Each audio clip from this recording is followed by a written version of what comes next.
Justru pinjaman online itulah yang mencekik banyak orang. Lebih dari 60 orang bunuh diri. Kematian tragis akibat pinjaman online. Kebutuhan hidup makin tinggi, tapi pendapatan stagnan. Banyak orang mulai mencari solusi yang cepat. Dan disinilah budaya pinjol mulai tumbuh subur. Aplikasi pinjaman online menjanjikan uang cepat, tanpa jaminan, langsung cair dalam hitungan menit. Survei OJK tahun 2024 menunjukkan bahwa lebih dari 20 juta masyarakat Indonesia pernah menggunakan pinjol. Mayoritas dari mereka menggunakan untuk kebutuhan konsumtif, bukan produktif. Fenomena yang masif adalah indikator nyata kalau daya beli masyarakat sedang berada di titik rawan.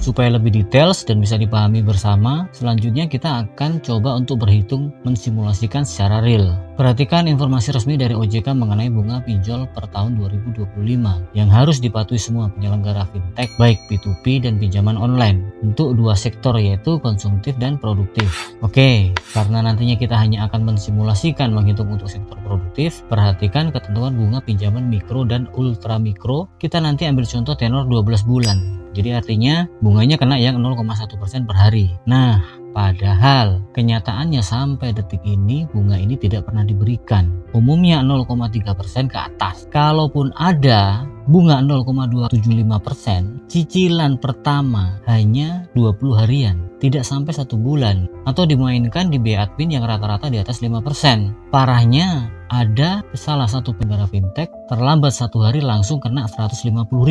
Sangat keterlaluan bukan? Ini adalah fakta dari mereka yang terjebak pinjol. Sudah banyak berita di media-media sosial maupun media digital. Sebelumnya kita cari tahu dulu apa itu ultra mikro, yaitu usaha dengan keuntungan pendapatan per tahun 50 juta. Dalam tiering gambar bisa dipahami bahwa ultra mikro merupakan tier terbawah sektor produktif. Nah, kita ambil studi kasus usaha tempe kedelai. Dengan data asumsi adalah modal awal 10 juta, jumlah karyawan 2 orang, gaji per hari per orang Rp100.000. Kemudian harga kedelai saat ini kita asumsikan per kilo 14.000, kebutuhan kedelai per hari 10 kilo, biaya tambahan yaitu biaya packing, ragi, air, gas, plastik, daun pisang sebesar 80.000 per hari.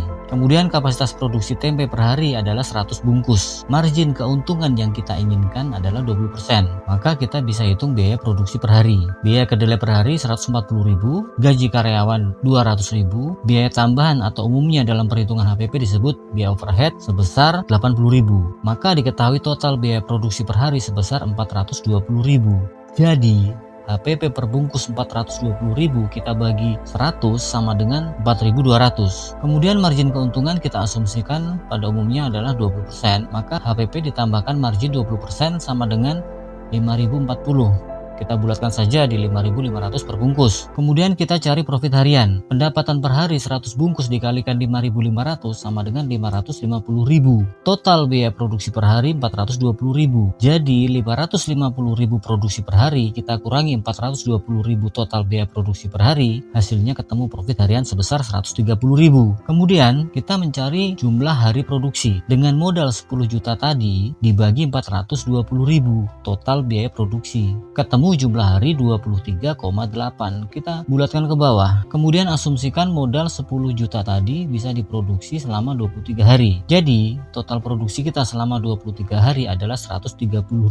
Profit harian dikali 23 hari. Maka profitability kita dengan modal 10 juta tadi menghasilkan profit bersih setelah dikurangi biaya-biaya di atas sebesar 2.990.000. Oke ya, sampai di sini paham ya? Kalau belum silakan kalian tracking satu persatu. Pelan-pelan aja. Sekarang yang paling penting kita bandingkan apakah profit yang bisa kita generate dari modal pinjaman 10 juta tadi worth it. Sekarang kita punya tabel perbandingan produk pinjaman untuk modal. Yang satu produk ownernya fintech, yang satu produk ownernya perbankan yaitu KUR BRI. Karena apa? Tagline produk owner keduanya sama, yaitu memberikan bantuan permodalan untuk usaha mikro. Jadi ini adalah perbandingan yang apple to apple dan dengan jumlah pinjaman pokok yang sama yaitu 10 juta. Nah, kalian sebagai pelaku usaha wajib tahu dan mengerti berapa tingkat pengembalian di akhir periode pembiayaan. Kita bahas dari kiri dulu pinjaman online. Pinjaman pokok sebesar 10 juta bunga per hari 0,1%, jika per tahun setara dengan 36%. Tenor 12 bulan. Biaya admin dihitung dari pokok pinjaman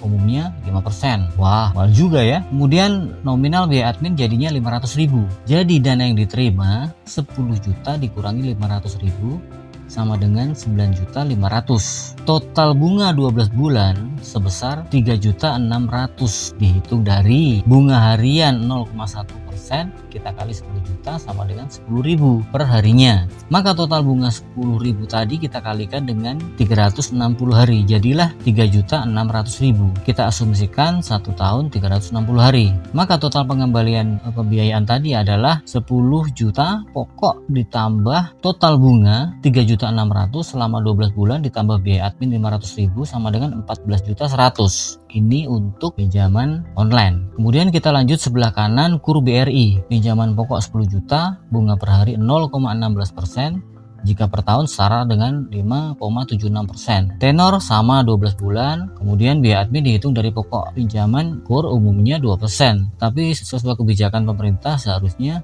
biaya ini dihapuskan, jadi murah ya. Nah, kemudian nominal biaya admin jadinya 200.000. Jadi dana yang diterima adalah 10 juta dikurangi 200.000 sama dengan 9.800.000. Total bunga 12 bulan 576.000, dihitung dari bunga harian 0,016% kali 10 juta sama dengan 1.600 bunga per harinya. Maka total bunga selama 12 bulan 1.600 kita kalikan 360 hari, jadilah 576.000. Nah, jadi total pengembalian pembiayaan adalah 10 juta pokok pinjaman ditambah total bunga 576 selama 12 bulan ditambah biaya admin 200.000 sama dengan 10.776.000. Selisih total pengembalian dari keduanya antara pinjol tadi dan KUR BRI adalah 3.024.000. Sangat jauh lebih murah KURnya BRI. Retorikanya adalah kalau kalian sampai gagal bayar di BRI, sungguh terlalu. Mari sekarang kita flashback ke atas. Tadi kalian bisa generate profit 2.990.000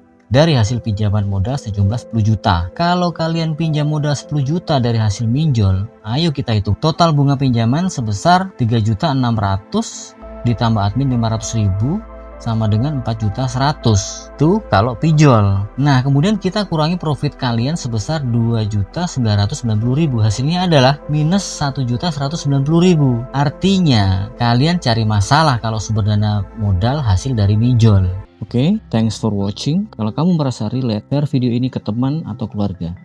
Jangan lupa subscribe, like, comment, and share. Sampai jumpa di video knowledge selanjutnya.